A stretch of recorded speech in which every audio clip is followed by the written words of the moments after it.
Es interesante ver que, digamos, este encuentro es 40 años después de la tercera ola democrática y se plantea que esa tercera ola precisamente se inició aquí, en la República Dominicana, cuando se produjo la alternancia en el poder. En el 1978 el Partido Reformista Social Cristiano, el doctor Joaquín Balaguer, salía del poder y llegaba el Partido Revolucionario Dominicano a través de la persona de don Antonio Guzmán.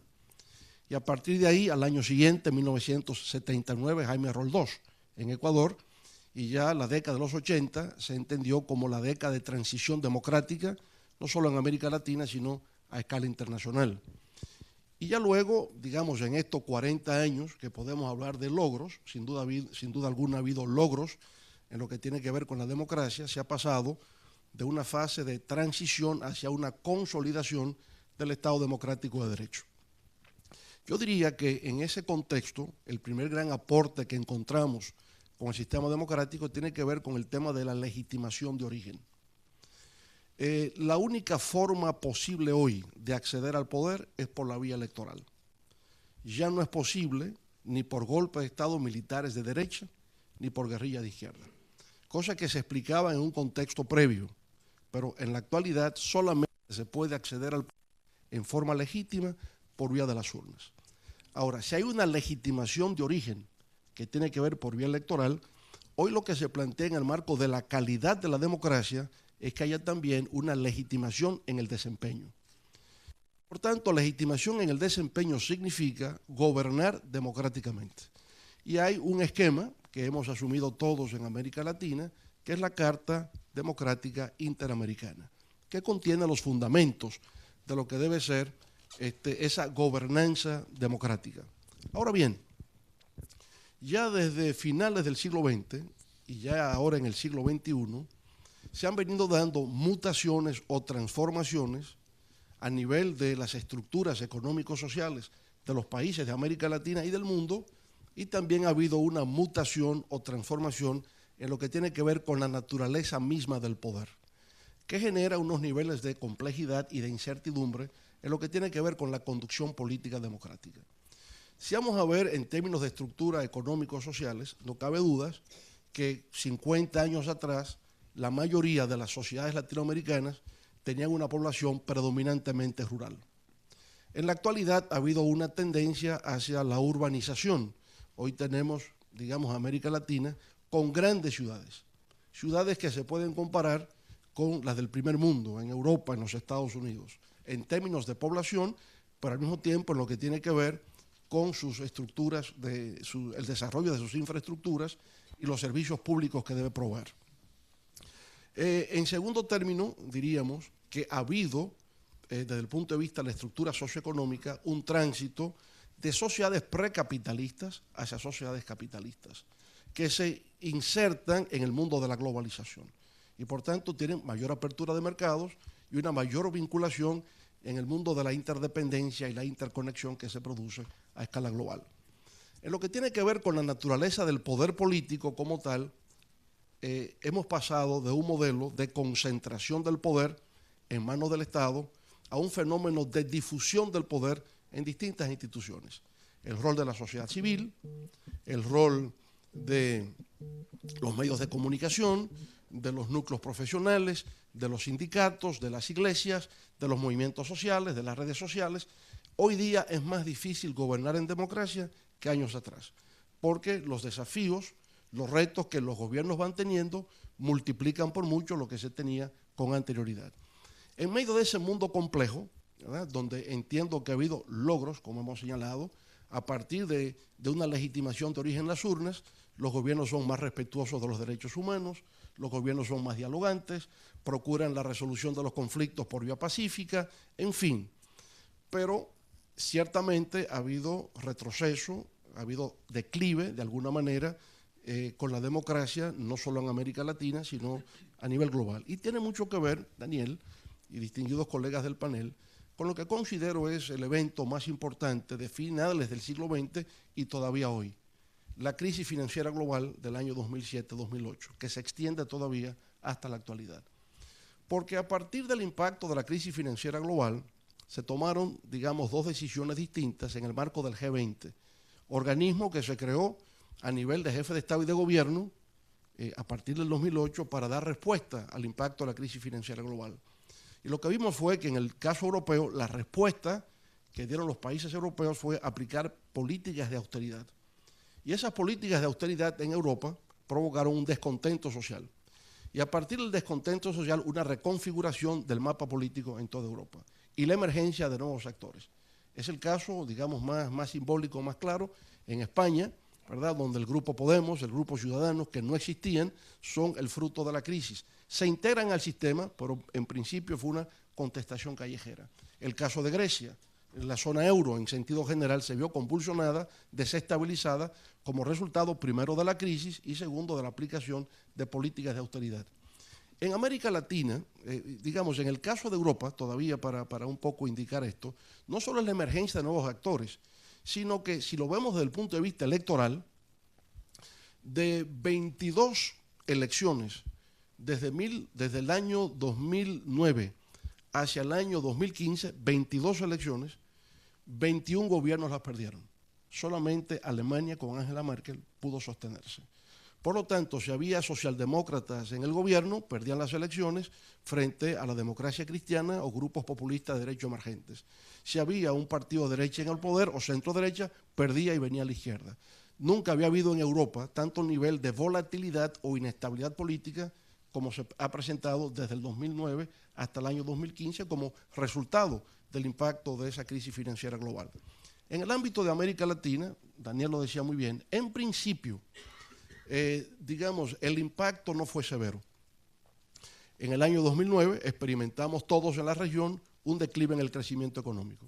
Nosotros en República Dominicana estábamos teniendo hasta el 2008 una tasa promedio de crecimiento anual de 7%.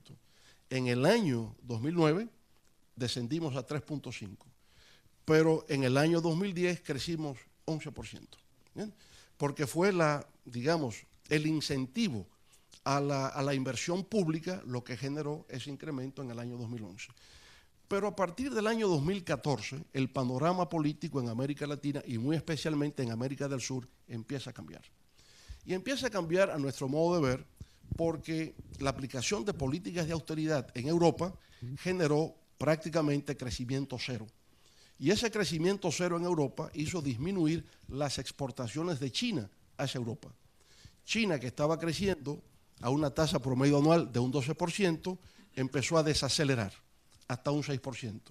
Por tanto, el superciclo de los commodities, el boom de los commodities, que fue la causa fundamental del espectacular crecimiento de América Latina durante los años 2003 hacia el 2013, empezaba a desacelerarse, porque ya China compraba menos gas natural, menos petróleo, menos cobre, menos soya, y las economías de América Latina creciendo a 5,5%, algo fuera de lo común, la década de oro, a partir de la desaceleración china y la disminución de la demanda china a los commodities de América Latina, entonces la economía nuestra pasó a crecer 0,5%. Es increíble, digamos, esa correlación entre economía y política. Las guarimbas, como le llaman en Venezuela, justamente empiezan entre el 2013 y el 2014. Las protestas en Brasil en el 2014. Y a partir de ahí empieza entonces un cambio en el ciclo político de movimientos progresistas hacia posiciones políticas moderadas. Por tanto, el ver el fortalecimiento institucional de la democracia o ver un declive de la democracia, hoy día tenemos que verlo en el marco de la globalización, en el marco del impacto que tienen factores externos, como ha sido de la crisis financiera global, de las políticas que se adoptan frente a esas crisis y cómo una América Latina más inserta en ese mercado mundial se ve afectada o se ve fortalecida dependiendo de cómo funcione el ciclo económico. Hay pues, para terminar estos 5 minutos, una clara relación, más clara hoy día. ¿Me pasé de los 5? No me digan eso, ¿eh? ¿Ya me pasé? No. Ah, bueno. Pero en esencia lo que quiero decir es, cada vez más hay ese vínculo directo, estrecho, entre economía y política. El ciclo político democrático hoy día depende mucho del ciclo económico. Bien. Muchas gracias, presidente.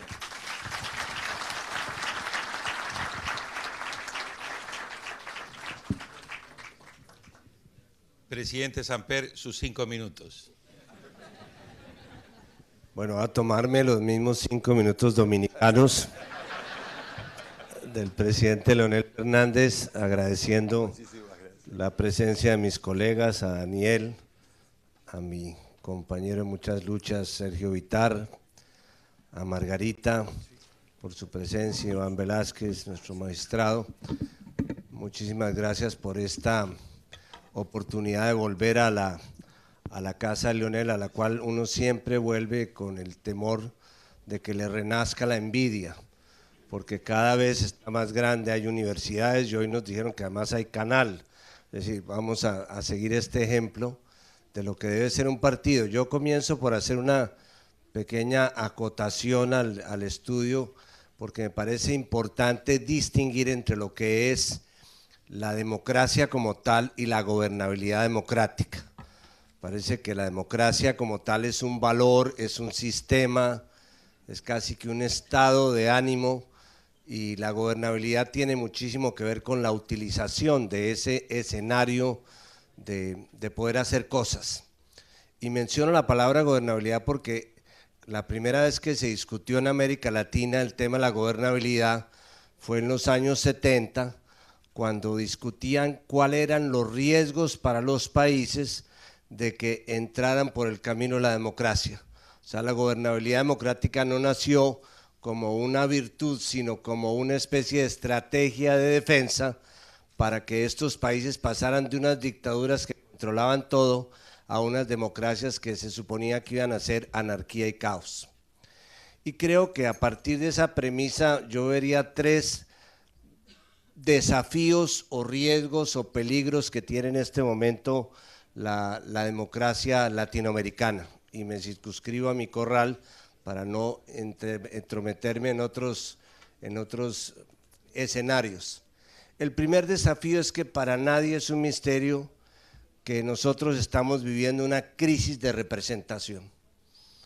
El sistema representativo nació en el siglo XIX, cuando se organizaron los partidos para enfrentar el comunismo, asumiendo cada uno de los partidos la representación de los intereses de los trabajadores, de los campesinos, de las masas sociales, rurales, urbanas, como aquí puntualizaba muy bien Leonel.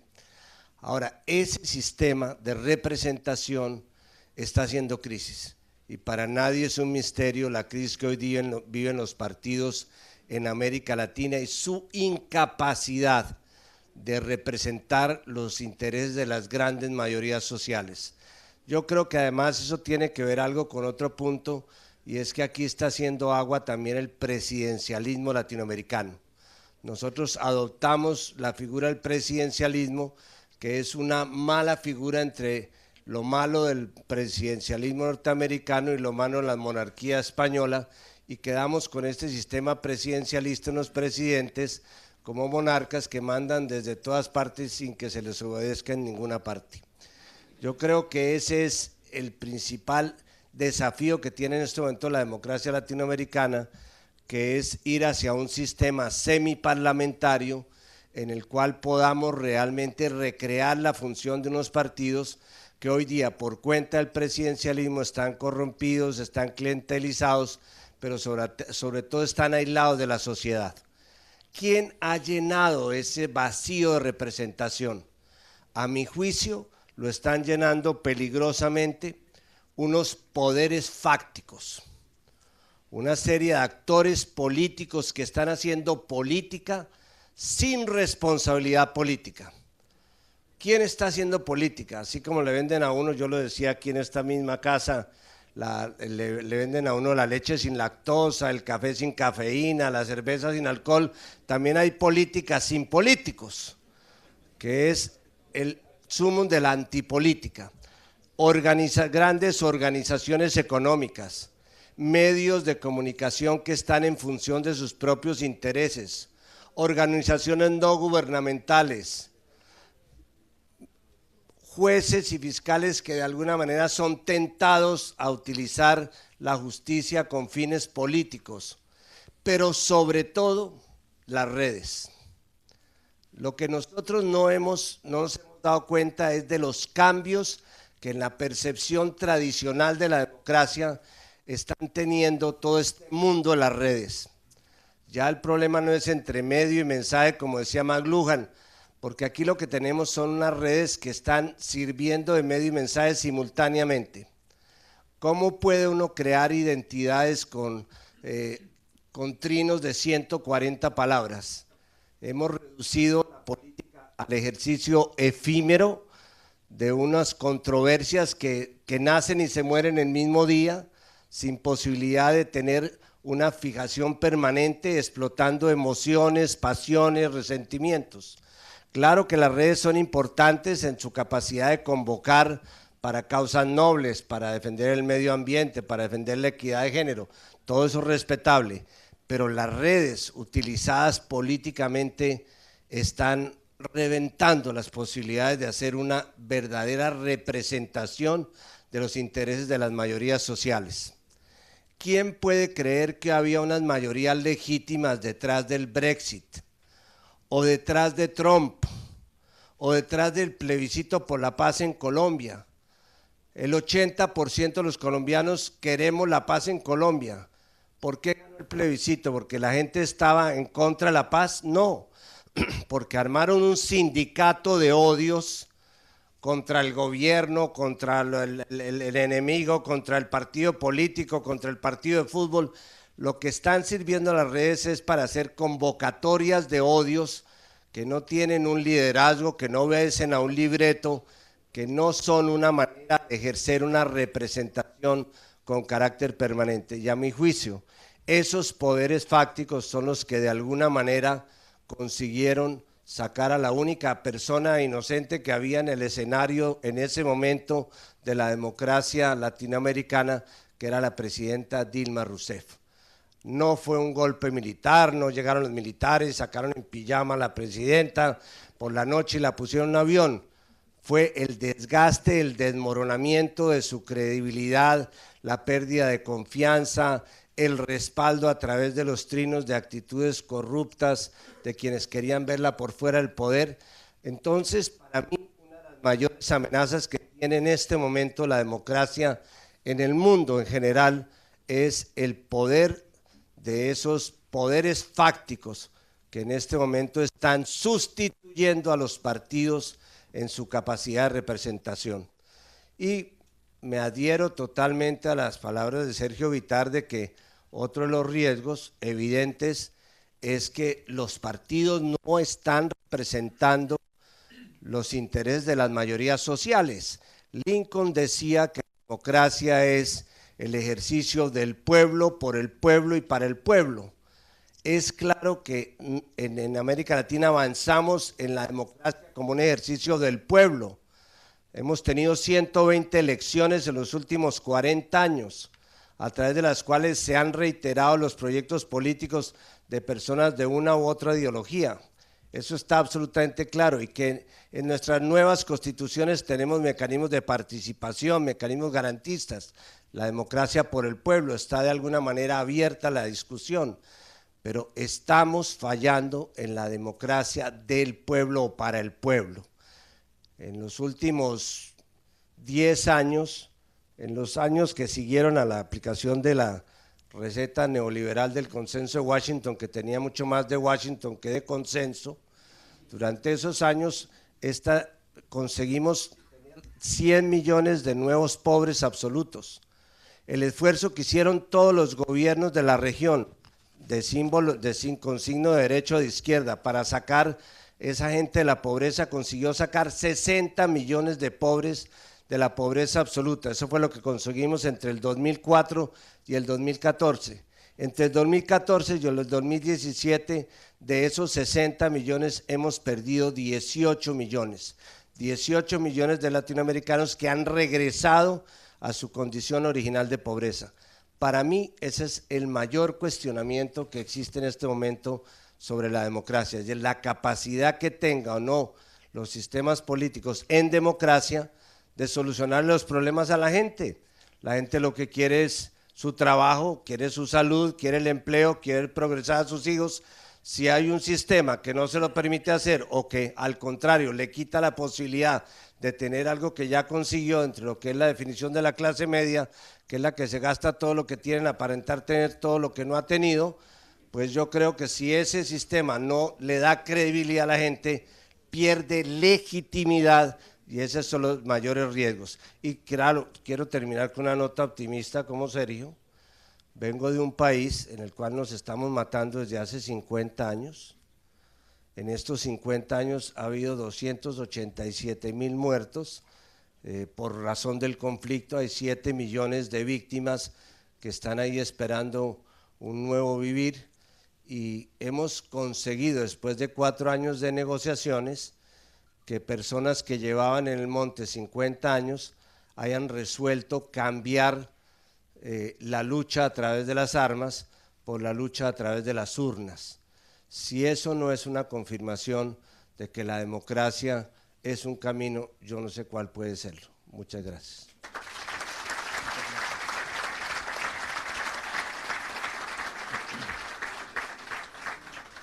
Muchas gracias, presidente Samper.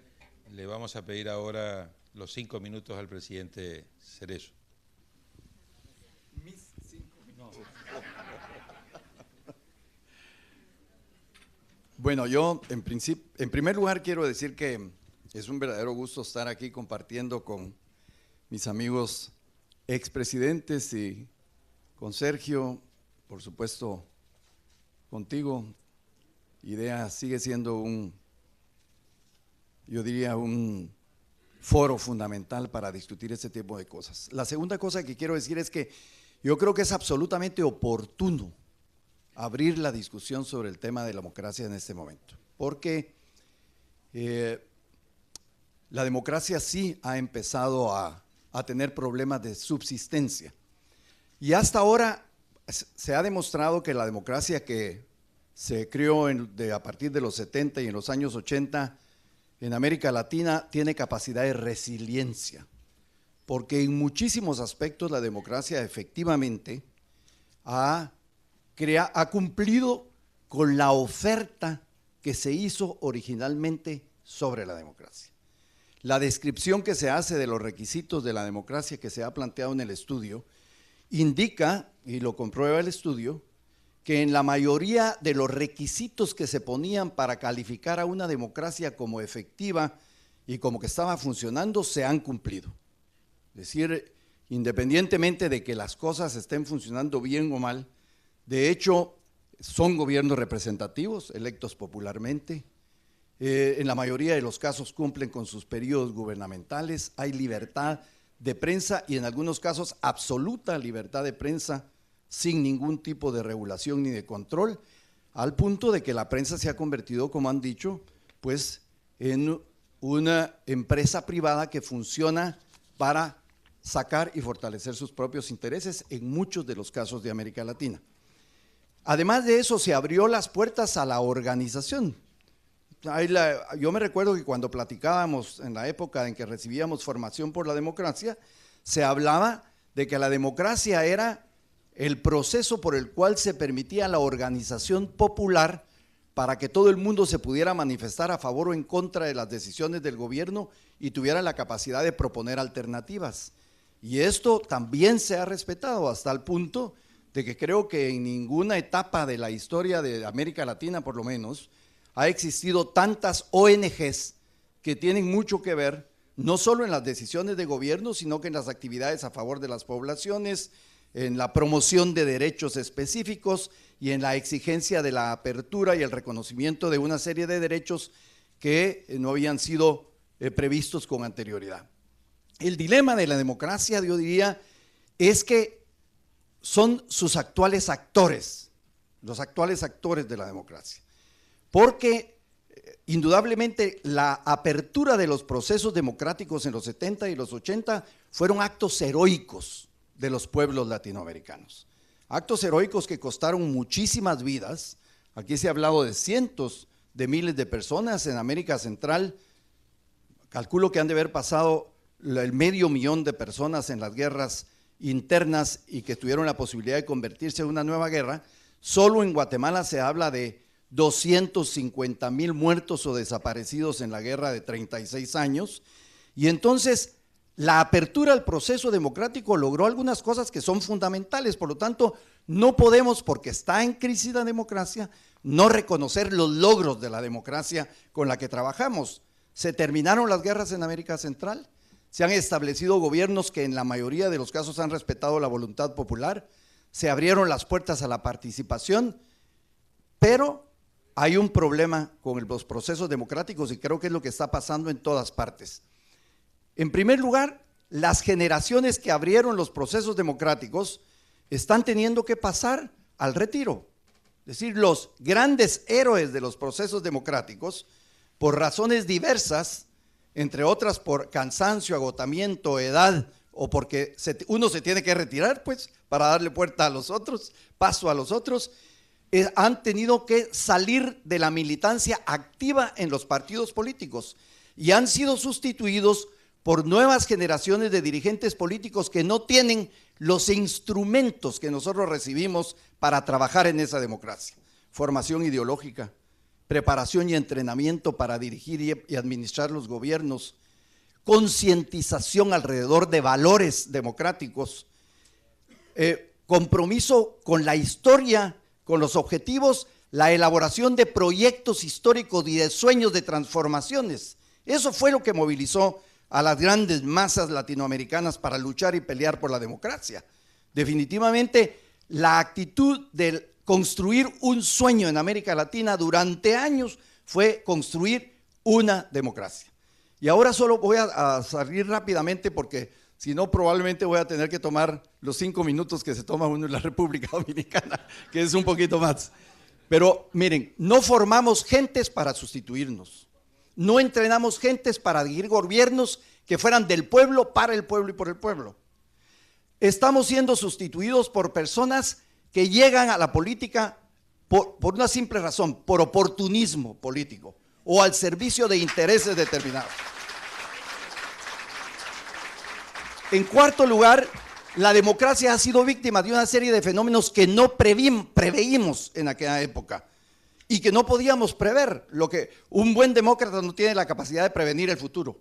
Lo puede pensar y puede trabajar por él, pero no puede prevenir algunos fenómenos como los que se provocaron.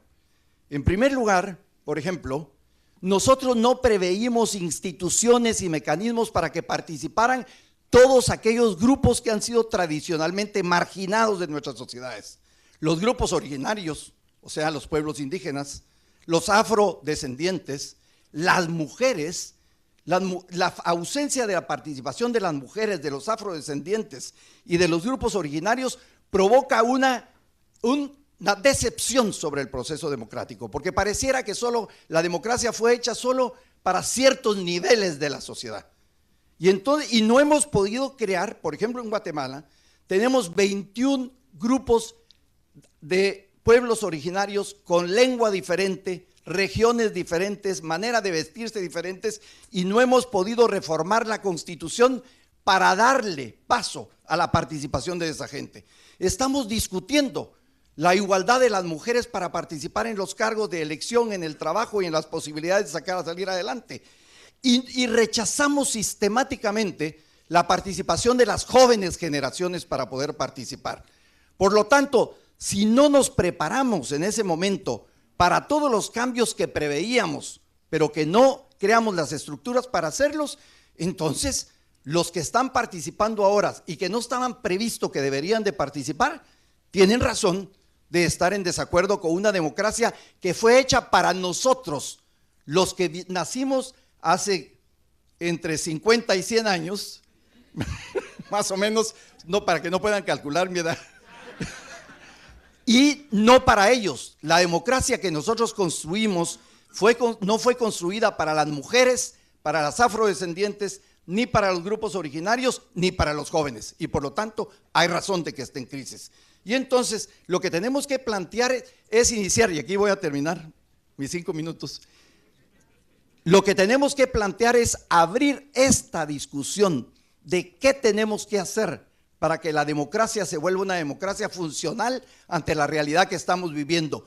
Porque es cierto lo de las redes sociales, Pero no podemos decirle a la gente que no use las redes sociales y no podemos negarnos a la ciencia y a la tecnología moderna. Tenemos que aprenderla a usar, a participar con ella, y la democracia tiene que aprender a funcionar en este nuevo mundo que estamos en este momento operando.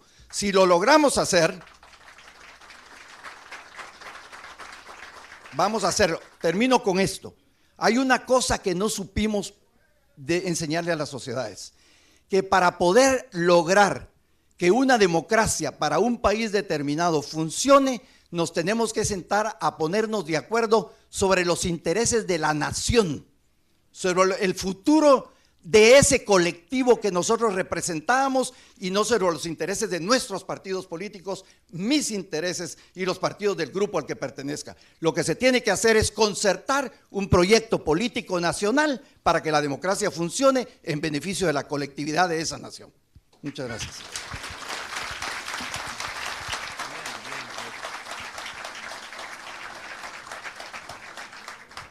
Excelente, muchísimas gracias, presidente Cerezo. Yo le voy a pedir a la audiencia prudencia, porque no hay peor problema que para un político que cuando está a punto de terminar, ustedes lo aplaudan. Ustedes han visto que decía el presidente Cerezo, y con esto termino, y ustedes lo aplaudían y seguía un ratito más. Y ahora sí termino de verdad y lo volvían a aplaudir. Así que yo les ruego que guarden los aplausos hasta el final. Nos pasó una vez con el presidente Kuki Lacalle en un foro que recibía aplauso tras aplauso y habló como 45 minutos. Presidente Mesa, espero que usted haga oídos sordos a los aplausos que le van a dispensar. Sus 5 minutos. Andinos. Estoy advertido, así que no tengo opción. Agradecer al presidente Leonel, a Daniel, la invitación. Felicitar a Sergio Bitar por esa extraordinaria presentación. Probablemente lo que necesitamos en un análisis como el que hay que hacer sobre la democracia en América Latina es poner nombres y apellidos, lo cual es un poco más complicado que una definición general que haga referencia a aspectos abstractos. Desde el punto de vista de los logros, está clarísimo que América Latina ha hecho un avance espectacular, y si uno tiene que hacer un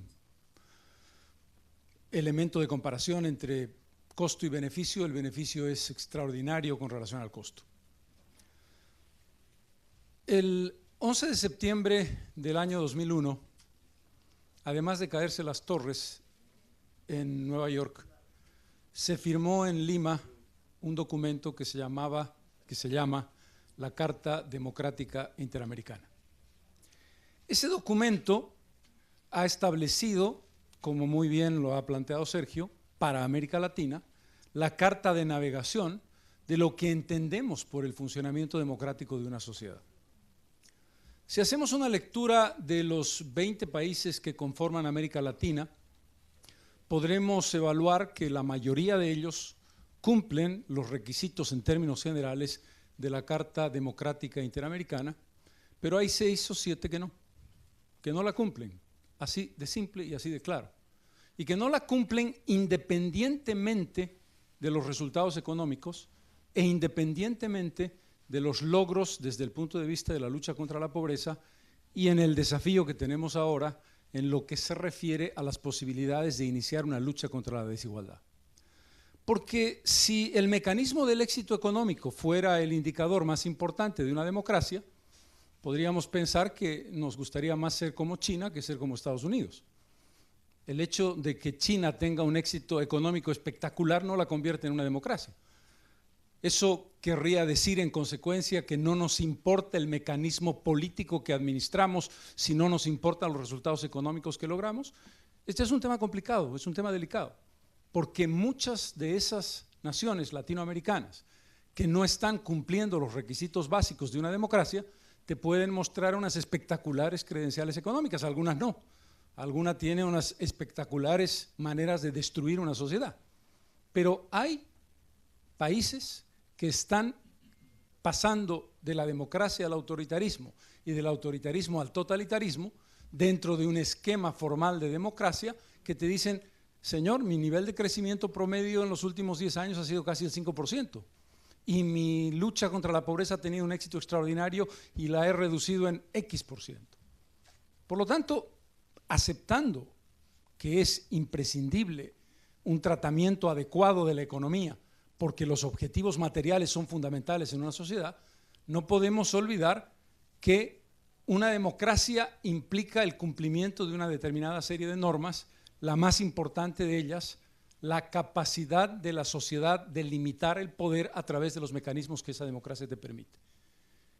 Y hay algunos presidentes, coincidiendo con la lógica de que el presidencialismo desmesurado es uno de los problemas más fuertes de América Latina, que siguiendo la lección de Luis XIV nos dicen hoy, la democracia soy yo, y si yo no estoy, esta democracia no funciona. Y eso no es aceptable. Tan simple y claro como eso, no es aceptable. No es aceptable la lógica de que la reproducción indefinida en el poder es un mecanismo democrático deseable, no lo es. La alternancia en el poder es un elemento que es parte de la limitación del poder. Ahora hemos descubierto un mecanismo espectacular que es poner en cuestión el artículo 23 de la Carta Interamericana de Derechos Humanos, que dice que todos los ciudadanos tienen derecho a elegir y a ser elegidos. Y en consecuencia, cualquier sociedad democrática que aprueba una constitución política del Estado que establece o la no reelección o una sola reelección, resulta que está vulnerando los derechos humanos básicos de los mandatarios que quieren reproducirse indefinidamente en el poder. Y eso no pasaría de ser una anécdota si fuera el caso de un país. Pero resulta que tenemos un país, y luego tenemos otro, y luego tenemos otro, y luego tenemos otro, y luego tenemos otro, cuento 5. Cuento 5 países que han descubierto que el artículo 23, que defiende los derechos básicos de los ciudadanos de a pie, se aplican para los ciudadanos que tienen todo el poder para reproducirlo indefinidamente. No hablemos del control arbitrario del Poder Judicial. No hablemos de estructuras en las que el Poder Judicial es simplemente un apéndice del Poder Ejecutivo. Y no hablemos de parlamentos que han perdido su capacidad crítica para establecer la lógica de levanto la mano porque soy militante del partido. No tengo posibilidad de definir una lógica de conciencia individual que rompa esa estructura de dependencia brutal de yo fui elegido por el partido y por lo tanto sigo adelante votando lo que me mandan y por lo tanto las leyes no las hace el Poder Legislativo, sino que las envía el Poder Ejecutivo o sus instrumentos dentro del Poder Legislativo para llevarlas adelante. En esta lógica creo que debemos plantearnos preguntas de fondo sobre el funcionamiento de la democracia latinoamericana. Insisto, si tengo que hablar de costo-beneficio, el beneficio es mucho mayor que el costo. La cantidad de países en diferentes líneas ideológicas, porque aquí cuando hablo de la democracia soy yo, lo mismo da que sea un hombre de izquierda, de centro izquierda, de centro derecha o de derecha. La serpiente que envenena a los ciudadanos para hacerles creer que ellos representan la estructura institucional, da lo mismo la tendencia ideológica que tenga el presidente o la presidenta que tenga esa tentación. Y en ese contexto no he tocado los otros elementos que han mencionado mis colegas, porque creo que es importante hacer una referencia fundamental a una realidad preocupante. La realidad preocupante de la concentración del poder en determinados países, la realidad preocupante del incumplimiento sistemático de la Carta Interamericana de Derechos Humanos, la realidad preocupante de que la lógica de mis logros económicos y sociales lo justifica todo. Y esto es algo que no se puede aceptar. Es algo que no se puede aceptar porque donde tenemos que colocar nuestros focos de análisis no es en las democracias que funcionan adecuadamente, que tienen dificultades, que tienen problemas, los que se han mencionado, referidos a partidos políticos y a otro tipo de estructuras, porque son problemas que esas democracias son capaces de resolver en su propia estructura de respeto a los derechos de todos.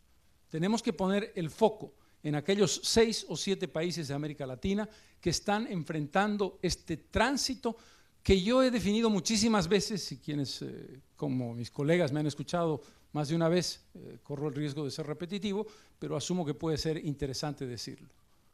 No hay cosa más terrible en los tiempos que corren que el corazón autoritario cubierto por un celofán democrático. Era mucho más fácil enfrentar a la dictadura militar porque te enfrentabas a los tanques. Ahora te enfrentas al poder apoyado en el control de los otros poderes, te enfrentas al poder que establece una lógica absolutamente desproporcionada entre los instrumentos que me da la democracia que yo administro a mi gusto y sabor con relación a la oposición, a la que se critica por sus insuficiencias, pero en una cancha completamente inclinada en su contra. Termino diciendo, si verdaderamente creemos que los valores democráticos de América Latina están registrados en la Carta Interamericana, la Carta Democrática Interamericana firmada en Lima el 11 de septiembre del año 2001, hagamos un listado, el checklist de la partida del avión, para saber cuáles de esos países, de los 20 que forman parte de América Latina, no cumplen ni la mitad de ese checklist de una democracia que se respete y que sea considerada como tal. En ese punto es que debemos poner los focos de nuestra preocupación. Muchas gracias. En América Latina siempre se soñó, siempre se deseó la democracia. En los últimos 40 años, cuando hemos tenido el más largo periodo en nuestra historia republicana de haber disfrutado de los valores de la democracia. Pero obviamente 40 años en la historia es poco tiempo.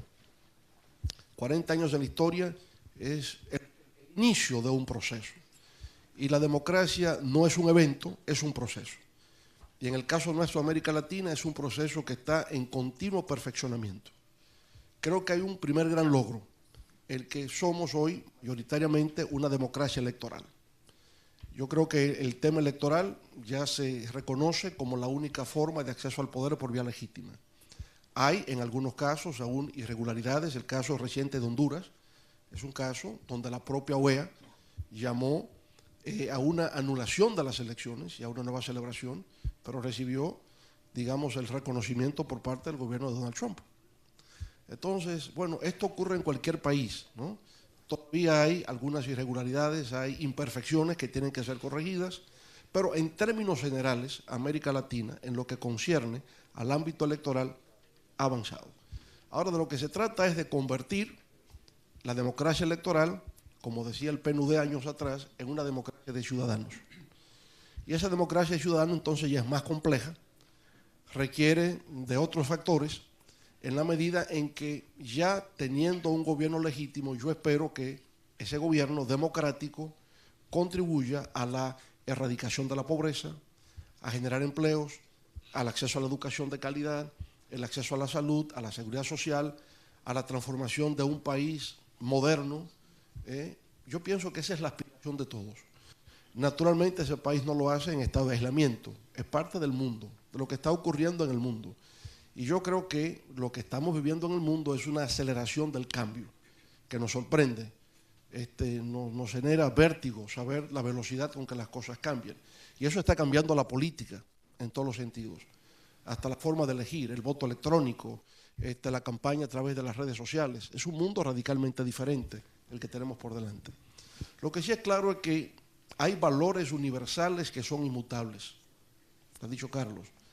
Los derechos humanos, la libertad de expresión, el derecho a la vida, la libertad como principio fundamental, la privación de la libertad es la excepción, el tener un sistema judicial que sea creíble, que sea transparente, que goce de la confianza de los ciudadanos, la lucha contra la corrupción, a favor de la transparencia, rendición de cuentas, la lucha contra el narcotráfico, contra formas de la violencia criminal, de los grupos transnacionales de poder sobre todo criminal. Yo creo que es lo que está en la agenda de América Latina en estos momentos.